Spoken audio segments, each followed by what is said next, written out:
Reflexión de la muerte, el sufrimiento. Una pobre viuda que vivía en los tiempos de un maestro de la sabiduría tenía un hijo al que adoraba.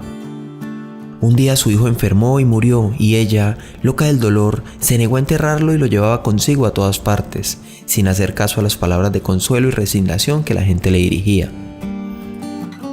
Alguien le dijo que el maestro estaba en un bosquecillo cercano de la ciudad con sus discípulos. La fama del maestro se había extendido por todas partes y era considerado un gran santo, capaz de hacer los mayores milagros.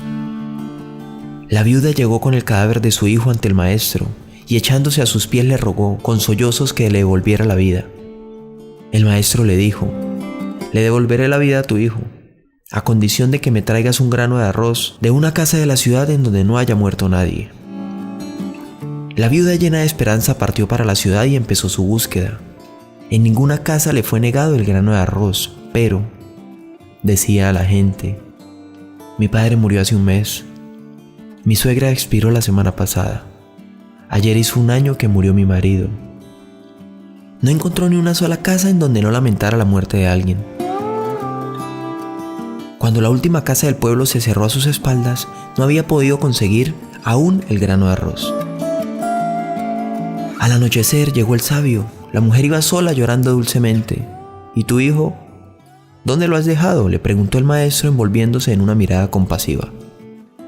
«Mi hijo ya no existe. Ha muerto y lo enterré junto a su padre. Ya he comprendido, maestro». El maestro la acogió en el bosque y desde entonces y hasta su muerte fue su discípula. Los textos cuentan que con el tiempo llegó a ser Arahant, una de las discípulas realizadas del Buda. Este triste cuento, que termina con un dulce llanto, nos pone de manifiesto un aspecto que va unido a la vida y que en Occidente preferimos apartar: la muerte.